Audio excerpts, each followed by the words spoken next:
राधे राधे। जय श्री कृष्णा भक्तों, बाके बिहारी लाल की जय।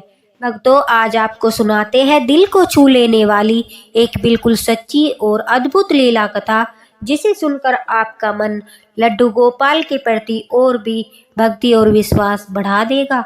दोस्तों, लड्डू गोपाल से आज जितना प्रेम हर कोई करता है, वहीं दूसरे लोग कुछ ऐसे भी हैं जो बाल गोपाल के साथ बुरा व्यवहार करते हैं।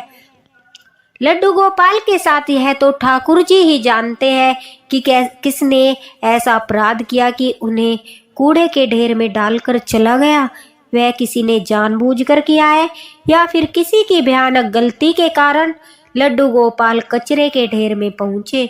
जो भी हो, इसका फल ठाकुर जी स्वयं उस व्यक्ति को देंगे, क्योंकि हम इस बात से बिल्कुल अनभिज्ञ और अनजान है कि आखिर हमारे प्यारे से लड्डू गोपाल बाल गोपाल के साथ ऐसा किसने किया।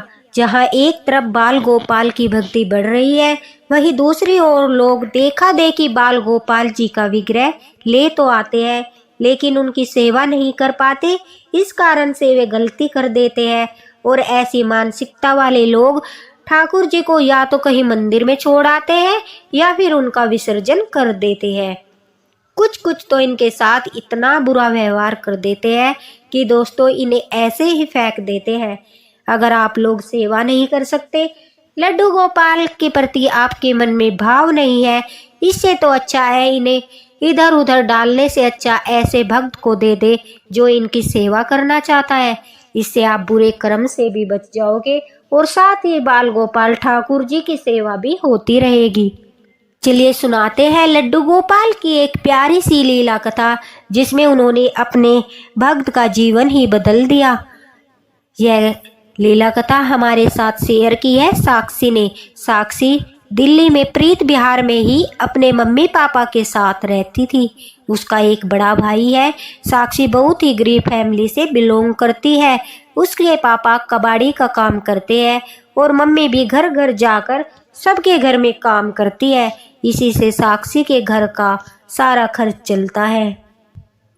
साक्षी और उसका भाई दोनों ही 12th क्लास में पढ़ते हैं। जिस दिन छुट्टी होती है, साक्षी हमें बताती है कि उस दिन वह अपने भाई के साथ जाकर अपने पापा की हेल्प के लिए सोसाइटी के बाहर रखे डस्टबिन से प्लास्टिक की बोतलें और पॉलीथीन इकट्ठा करके कुछ हेल्प कर देते हैं।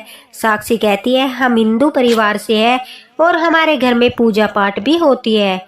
एक दिन हमारे साथ ऐसी घटना होती है कि उस दिन को हम कभी नहीं भूल सकते। साक्षी हमें बताती है कि संडे की छुट्टी का दिन था और मेरा भाई और मैं प्रीत बिहार में ही सोसाइटी के बाहर रखे डस्टबिन में बोतलें इकट्ठा कर रहे थे। अचानक से साक्षी के हाथ में एक पॉलीथीन लगती है।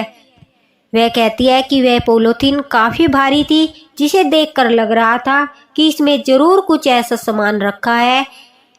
मैं उसे निकालकर जैसे ही खोलती हूँ तो साक्षी कहती है, मेरी आंखों से आंसू आने लगते हैं। वह कुछ और नहीं बल्कि उसमें छोटे से बाल गोपाल लड्डू गोपाल थे।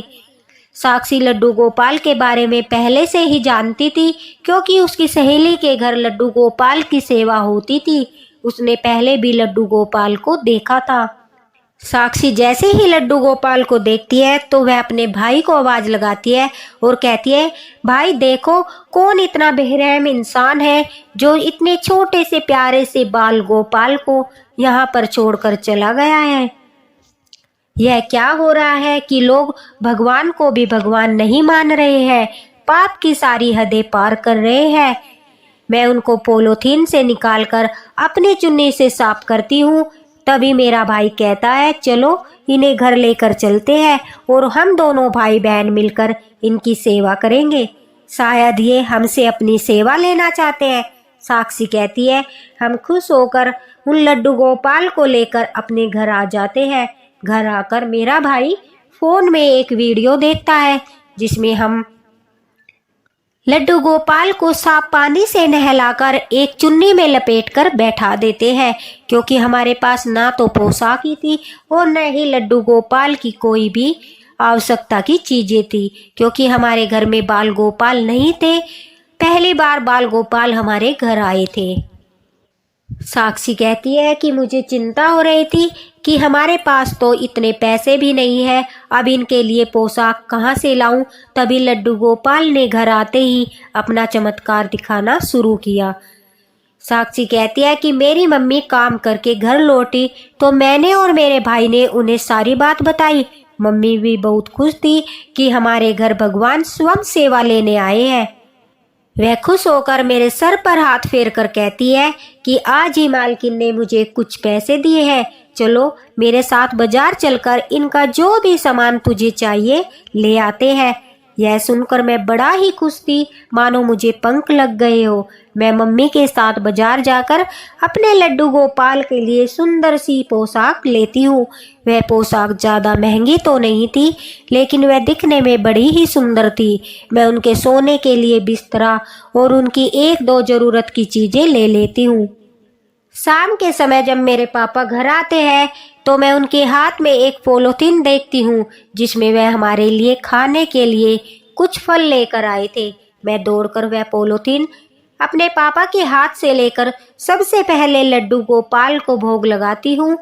उनके आने से हम सभी बहुत खुश थे। हमें ऐसा लग रहा था मानो कोई विशेष मेहमान हमारे घर आया हो। मैंने और मेरे भाई ने प्यार से उनका नाम गोविंद रखा था। सुबह जब मैं स्कूल जाती हूँ तो मैं गोविंद के बारे में अपने सभी फ्रेंड्स को बताती हूँ। तभी मेरी सहेली, जिनके घर पहले भी लड्डू गोपाल की सेवा होती थी और उन्हीं के घर में मैंने बाल गोपाल को देखा था, वह मुझसे कहती है कि तुम्हारे लड्डू गोपाल कितने बड़े हैं। साक्षी कहती है मुझे नंबर के बारे में कोई ज्ञान नहीं था, इसलिए मैंने हाथ से ही उनका साइज अपनी सहेली को बताया। तभी वह कहती है मेरे पास कुछ सामान रखा है, तुम वह गोविंद के लिए ले जाओ। वह मुझे बहुत सारी चीजें गोविंद के लिए देती है। मुझे ऐसा लग रहा था मानो गोविंद ही अपनी सारी चीजों की व्यवस्था स्वयं कर रहे हो। अब गोविंद के पास हर वो चीज थी जो उनके लिए आवश्यक थी। मेरा पूरा परिवार पूरे भक्ति भाव से गोविंद की सेवा करता था। हम उन्हें खाना खिलाए बगैर कभी भी खाना नहीं खाते थे। अब मेरे और मेरे भाई के एग्जाम भी पास ही थे। हमारी 12th की परीक्षा थी। हम जब भी पढ़ाई करते गोविंद हमारे पास ही बैठता था। हमें ऐसा लगता था जैसे कि वह हमें टुकुर टुकुर देख रहा हो। एक अलग सी एनर्जी हमारे अंदर काम करती थी। हमारे एग्जाम खत्म होने के बाद जब हमारा रिजल्ट आया तो मेरे भाई ने 92% से अपनी 12th पास की।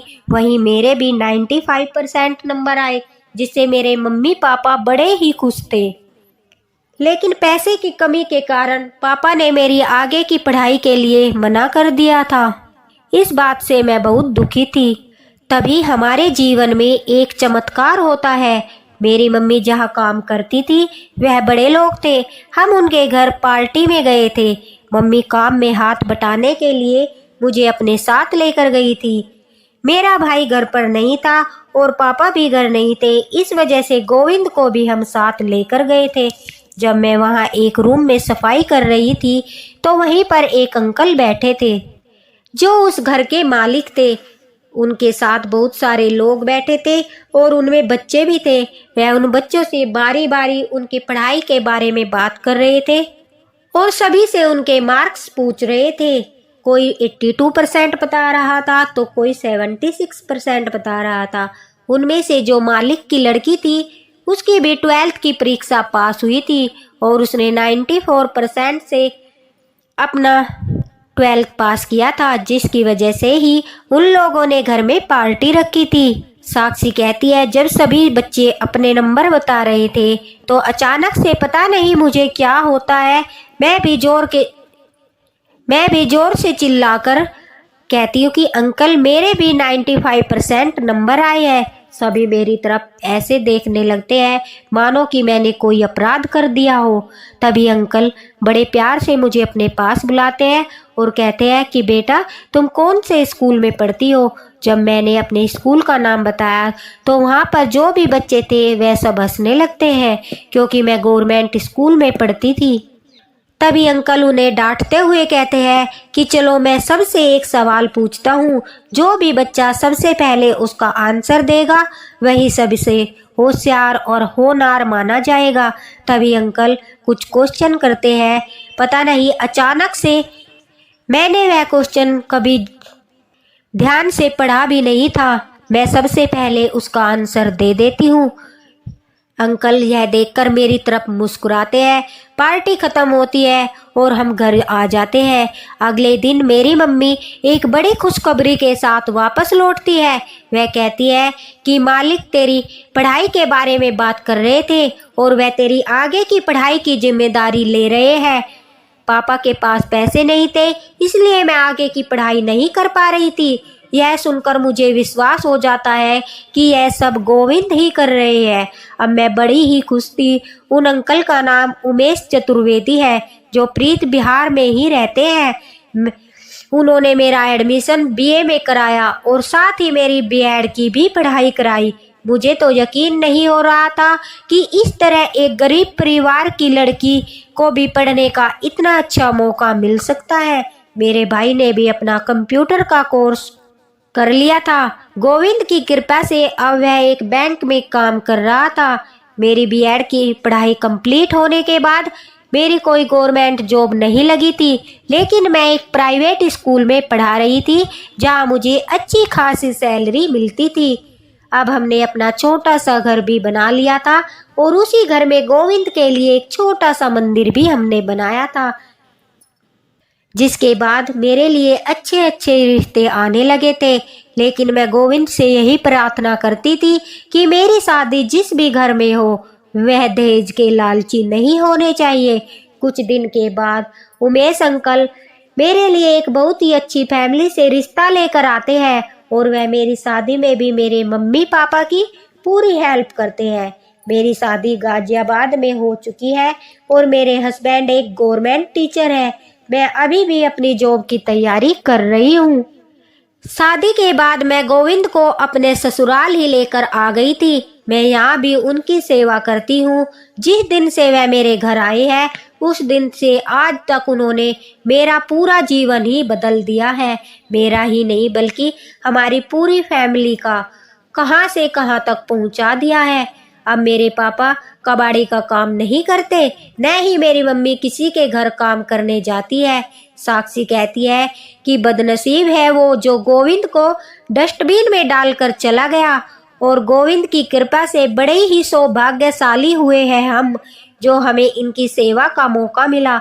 इनके आने से जो चमत्कार हमारे जीवन में हुए हैं उन्हें हम कभी नहीं भुला सकते। जब से इन्होंने अपनी कृपा हम पर बरसानी शुरू की है तब से लेकर अब तक हमारा जीवन बिल्कुल परिवर्तन हो चुका है। ऐसे है गोविंद।